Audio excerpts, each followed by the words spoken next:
kita panjatkan puja dan puji syukur kita hadirat Allah Subhanahu wa Ta'ala karena telah memberikan kita nikmat kesehatan dan kesempatan sehingga dapat berkumpul di acara iftar pagi hari ini.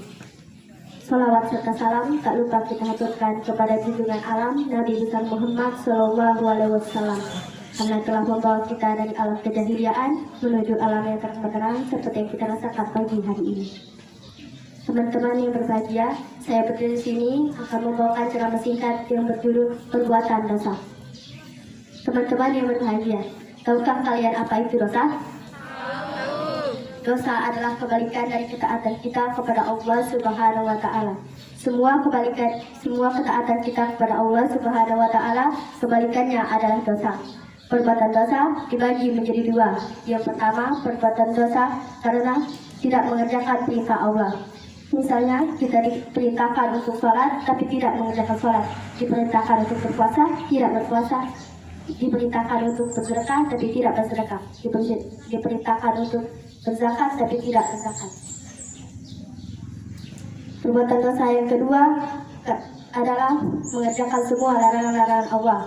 Sekarang, banyak yang melakukan hal tersebut dan menganggap itu sebagai hal yang sepele. Seperti yang sering dilakukan pada zaman sekarang, melakukan perbuatan dosa seperti berpacaran. Padahal, berpacaran adalah perbuatan dosa dan dilarang oleh agama Islam. Tapi kita menganggap itu sebagai hal yang sepele dan tidak memikirkan bahwa itu merupakan perbuatan dosa. Contoh lain dari perbuatan dosa yang sering kita lihat dan dengar dari sekitar kita, misalnya bergunjing atau membicarakan orang lain, mencuri, berzina, mabuk-mabukan, memakan riba, dan sebagainya. Maka dari itu, mari kita mengoreksi diri kita, menjaga diri kita agar terhindar dari perbuatan dosa. Mungkin itu saja yang dapat saya sampaikan, lebih kurangnya mohon dimaafkan. Kalau ada jarum yang patah, jangan simpan di dalam peti. Kalau ada kata yang salah, jangan simpan di dalam hati. Wabillahi taufiq wal hidayah. Wassalamualaikum warahmatullahi wabarakatuh. Assalamualaikum warahmatullahi wabarakatuh.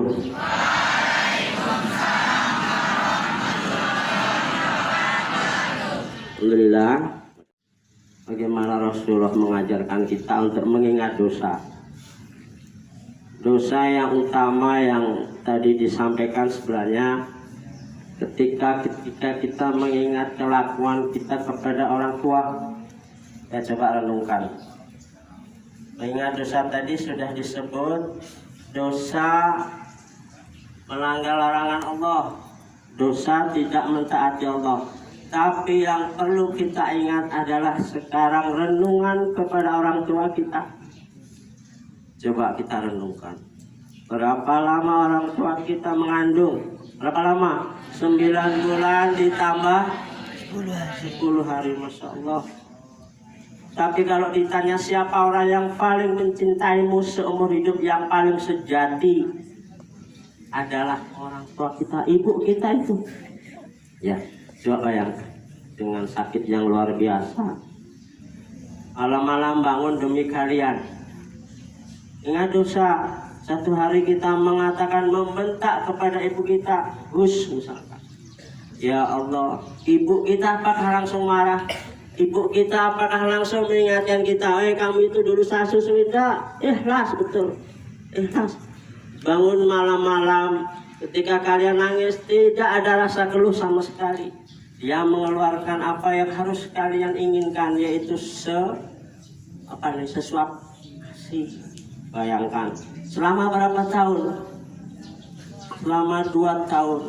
Maka yang laki, ya, yang laki, terutama yang laki, ketika sudah besar nanti diingatkan selalu supaya dia mengingat ibunya. Bahkan ketika Nabi mengatakan siapa yang saya hormati, berapa kali ibu dijawab? 3 kali. Ibumu, terus ibumu, terus ibumu. Bukan berarti ibunya 3. Ya, ibunya 1 saja.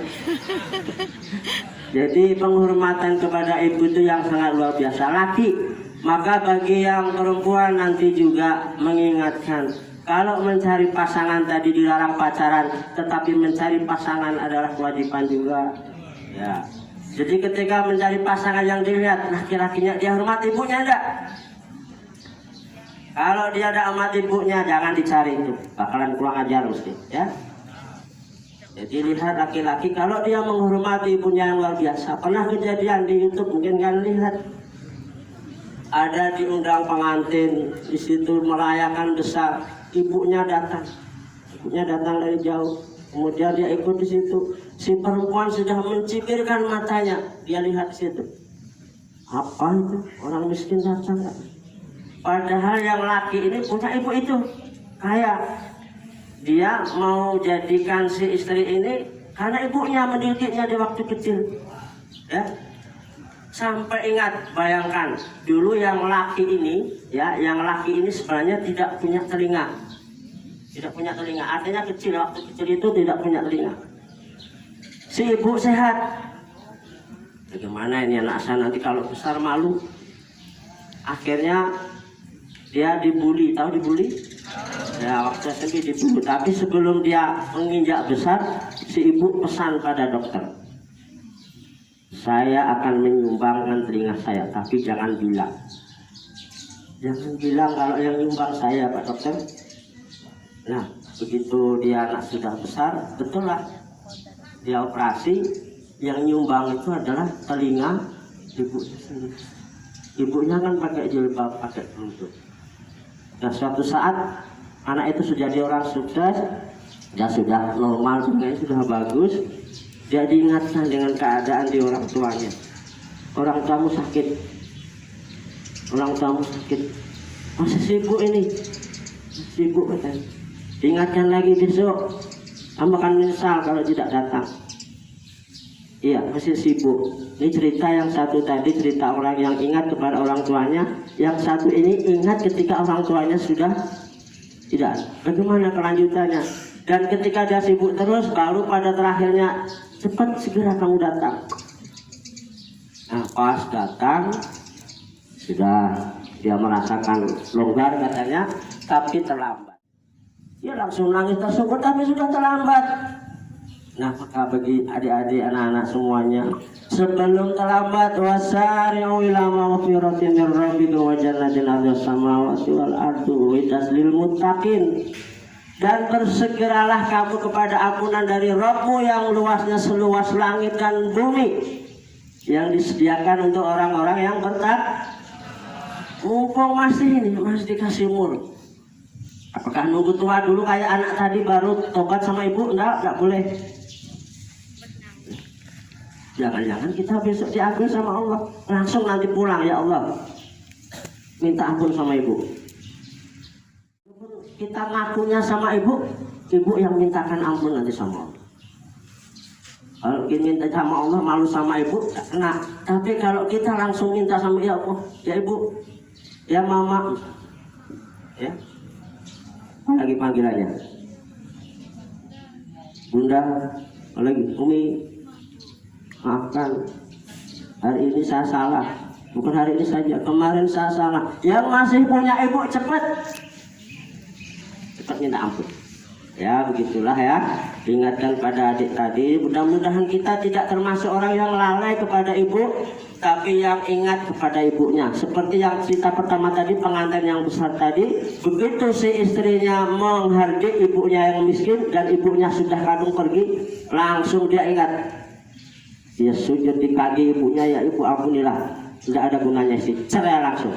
Itu setelah diresmikan karena ibunya dihargai sama si istri tadi, dia pilih ibunya, nggak jadi perkawinan. Itu lelaki sejati, dan itu nanti balasannya akan mendapatkan bidadari surga dunia dan akhirat. Yang putri jangan merasa takut, kalau dia soleh di dunia maka dia akan jadi ratunya bidadari. Bayangkan bidadari itu, lihat betisnya saja sudah alang kabut, ya. Kalian jadi ratunya. Nah, yang laki sudah tahu betis ini. Ya sudah. Begitulah adik-adik dan bapak ibu semuanya, kita semuanya ya, Pak Ibnu juga. Kalau mengingat ibu, ya Allah, sudah nggak ada.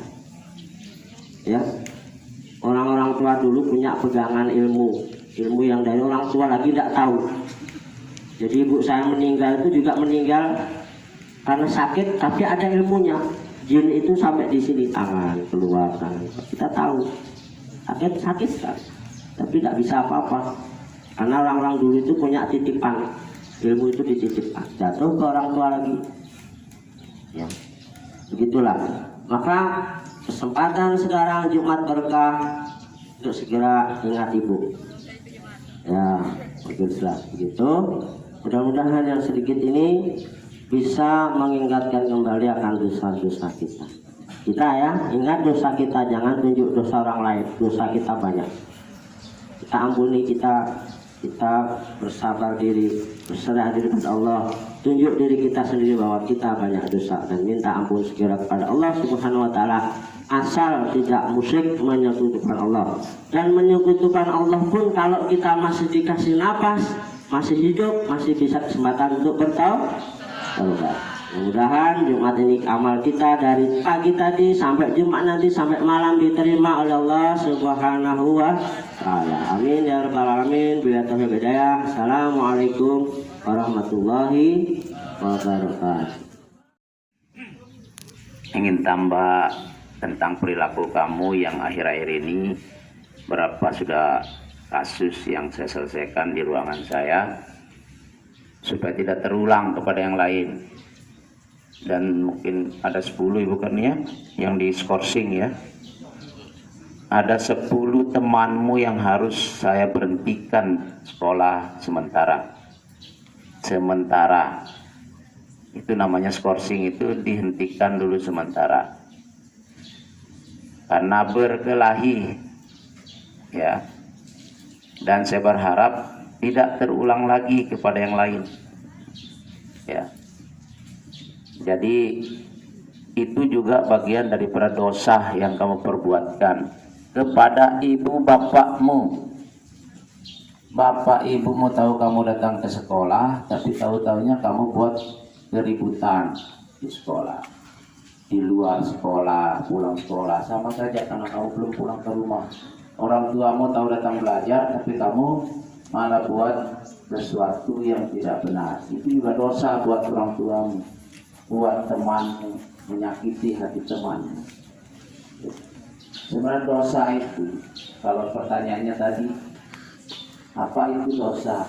Kalau dibalik, dosa itu kesalahan yang kamu perbuat, itulah dosa.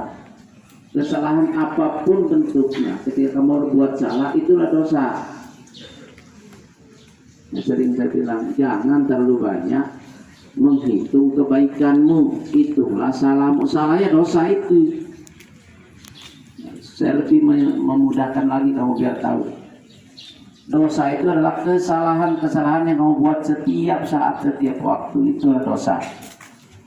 Jangan kamu hitung benarmu terus, jangan kamu hitung kebaikanmu terus. Hitunglah berapa kali kamu melakukan kesalahan, termasuk yang berkelahi itu, supaya tidak terulang lagi. Jangan terlalu kamu mikirkan kebaikan, terus kebaikan. Kebaikan ya tetap jadi amalmu yang akan menyelamatkan kamu, akan menjadi pangeran tadi dibilang Pak Ibnu, akan menjadi pendamping bidadara kalau yang putri. Nah, itulah amalmu yang akan mendampingi itu sebenarnya itu. Ya. Jadi saya berharap sudah tidak ada lagi yang lompat pagar, tidak ada lagi yang bertengkar, bahkan bertengkar dalam sekolah kemarin itu. Ya. Salah dengan sama Sao, tetap kebuyan. Ya. Jadi saya sudah pengalaman menangani siswa-siswi yang bernakal-nakal itu, mau putri mau putra. Ya, jangan coba-coba saya cari kamu itu. Tetap saya proses ya. Jadi yang putri tidak menutup kemungkinan banyak masalah. Karena kemarin juga yang putri juga saling ancam. Kemarin yang laki lagi, bahkan terjadi pengeroyokan.